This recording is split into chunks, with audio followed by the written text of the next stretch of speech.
जय हिंद दोस्तों, रक्षित खन्ना के इस चैनल में आपका स्वागत है। दोस्तों, आज के इस वीडियो में मैं आपको 3 महत्वपूर्ण जानकारियां दूंगा, जैसा कि आप पीछे बोर्ड पर देख रहे हैं। और इसी के रिगार्डिंग कुछ मैसेज हैं, कुछ नोटिफिकेशन है, कुछ लेटर हैं, वो भी मैं आपको साइड में दिखाऊंगा, वो भी आप चेक करेगा।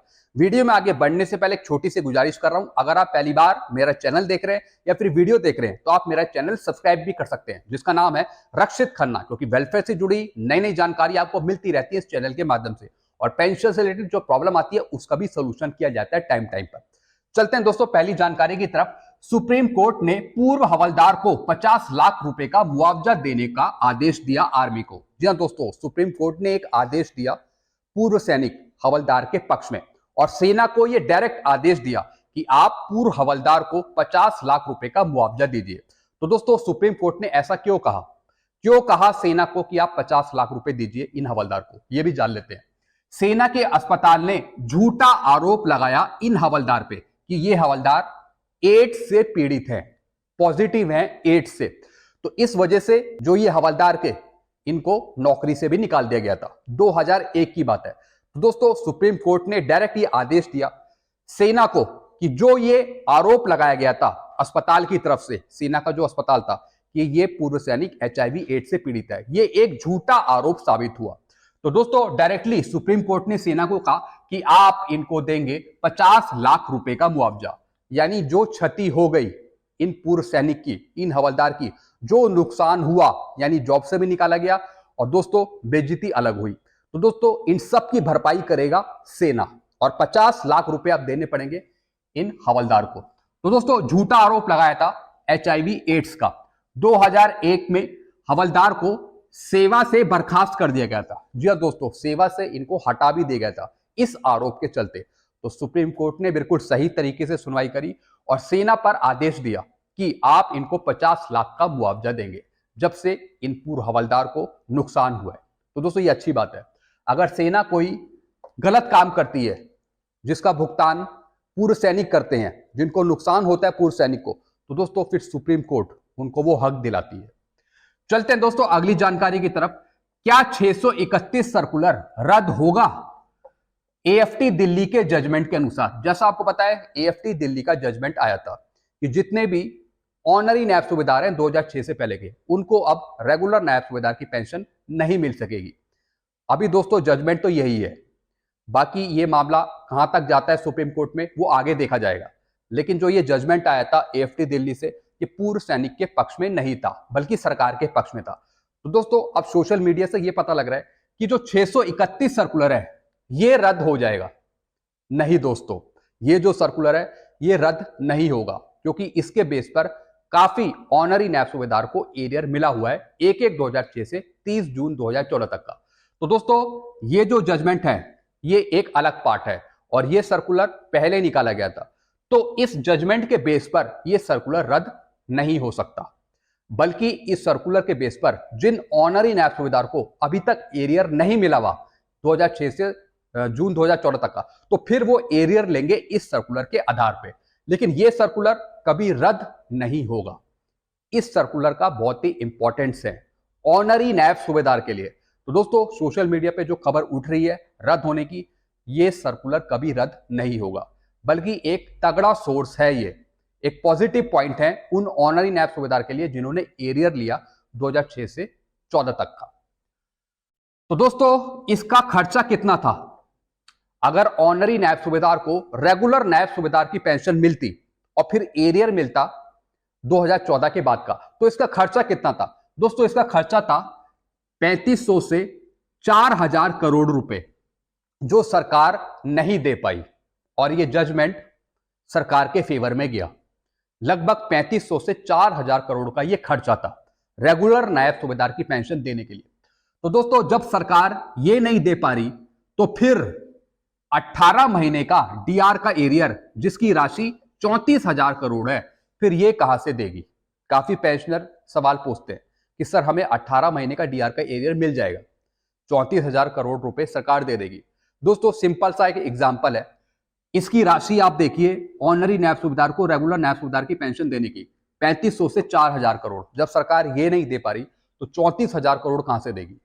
उम्मीद तो है कि हमें मिले, लेकिन कैसे सरकार देगी, ये सोचने वाली बात है।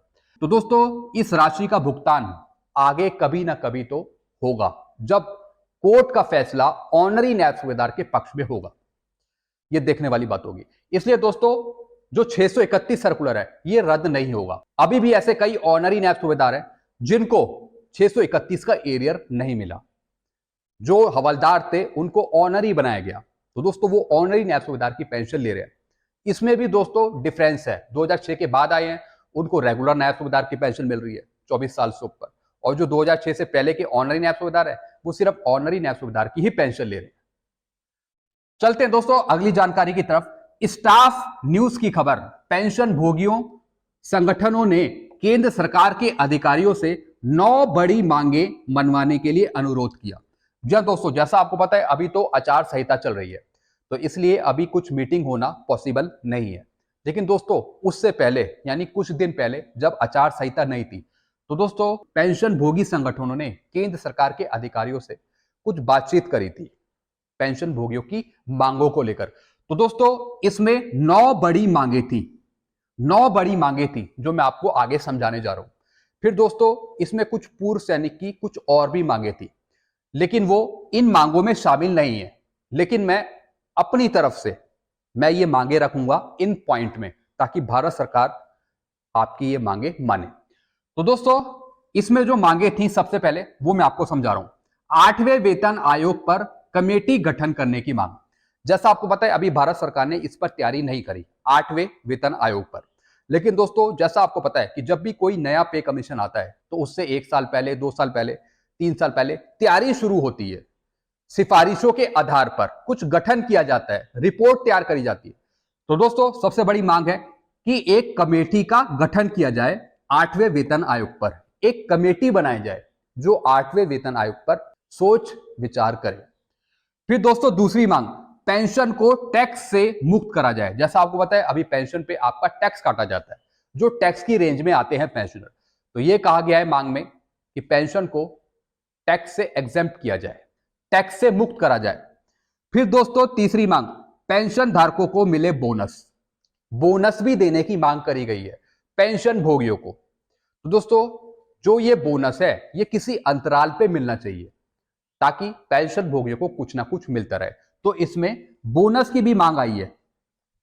फिर दोस्तों रेलवे टिकट में मिले 50% छूट, और दोस्तों ये हर एक के लिए बात करी है जो भी रेल में सफर करता हो, चाहे वो छोटे करते हो, बड़े करते हो, बुजुर्ग करते हो, तो उनको 50% छूट मिले हर एक चीज में। फिर दोस्तों पुरानी पेंशन हो बहाल, जो ओपीएस है उसको लागू करें, जैसा आपको पता है कि इस पर डिमांड चली रही है। फिर है कम्यूटेशन रिस्टोर करा जाए 12 साल बाद। जैसा आपको पता है अभी 15 साल बाद आपका कम्यूटेशन रिस्टोर होता है, तो ऐसी डिमांड करी है 12 साल बाद की, और यह मामला पहले भी उठाया गया है। फिर उम्र के अनुसार पेंशन में बढ़ोतरी, जैसे 65 पे 5%, 70 पे 10%, 75 पे 15%, यानी उम्र के अनुसार आपकी पेंशन बढ़ोतरी हो, वो भी एडिशनल पेंशन। दोस्तों ये भी अच्छी डिमांड है, लेकिन अभी ये मामला मिनिस्ट्री ऑफ फाइनेंस के पास है। फिर है 30 जून या फिर 31 दिसंबर में आए पेंशनर को नोशनल इंक्रीमेंट देना। वही दोस्तों जो जून में रिटायर है उन्हें जुलाई का इंक्रीमेंट देना, जो दिसंबर में रिटायर हुए उन्हें जनवरी का इंक्रीमेंट देना। ये वाला भी मामला उठाया गया है। फिर दोस्तों 18 महीने का एरियर बहाली, जो 18 महीने का डीएडीआर का एरियर है उसको भी बहाल करा जाए। दोस्तों ये 9 डिमांडें थी, लेकिन इसमें कुछ पूर्व सैनिक की भी डिमांड है जो मैं उठा रहा हूं, तो ये पॉइंट भी इन डिमांड्स में शामिल होने चाहिए। जैसे प्री 2006 पेंशनर्स के लिए एमएससीपी, जो 2006 से पहले आई है उनको एमएससीपी देना, एक ये सबसे बड़ी डिमांड है पेंशन इक्वल करने के लिए, पेंशन पे नुकसान को बचाने के लिए। फिर दोस्तों इक्वल एमएसपी 15,500 ओआर जेसीओस की, ये भी सबसे बड़ी डिमांड है कि ओआर जेसीओस की एमएसपी बढ़ाई जाए, 15,500 करी जाए। फिर दोस्तों ओआरओपी विसंगतियों को खत्म करना, चाहे वो एक्स ग्रुप की हो चाहे फिर वो वाई ग्रुप की हो, यानी जो भी पेंशन में विसंगति आ रही है 1 रैंक 1 पेंशन पे, उसको दूर किया जाए, ये भी सबसे बड़ी डिमांड है। दोस्तों अगर विसंगतियां दूर होती हैं 1 रैंक 1 पेंशन पे, तो फिर ऑटोमेटिकली आपकी पेंशन बढ़ेगी।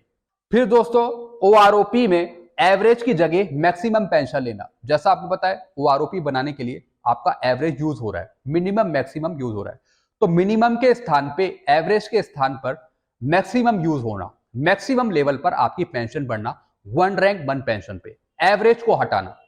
तो दोस्तों ये भी सबसे बड़ी डिमांड है, क्योंकि जब एवरेज हट जाएगा, मिनिमम हट जाएगा, तो किसी की भी पेंशन माइनस में नहीं जाएगी, किसी की भी पेंशन कम नहीं होगी, फिर मैक्सिमम लेवल पर ही आपकी पेंशन दी जाएगी। तो दोस्तों ये कुछ डिमांड थी जो मैंने आपके लिए रखी। जो नीचे वाली डिमांड थी 1 2 3 4, इसमें एक्स ग्रुप को भी लेकर मैंने कवर किया। तो दोस्तों ये सारी कुछ चीजें थी जो मैंने आपको समझाई। आई होप सारी जानकारी आप अच्छे से समझ होंगे। बाकी आपके कोई विचार है आप नीचे कमेंट कर सकते हैं। वीडियो आपको अच्छा लगता है वीडियो को लाइक करें और इस चैनल को आप सब्सक्राइब कर सकते हैं जिसका नाम है Rakshit Khanna. Thank you so much.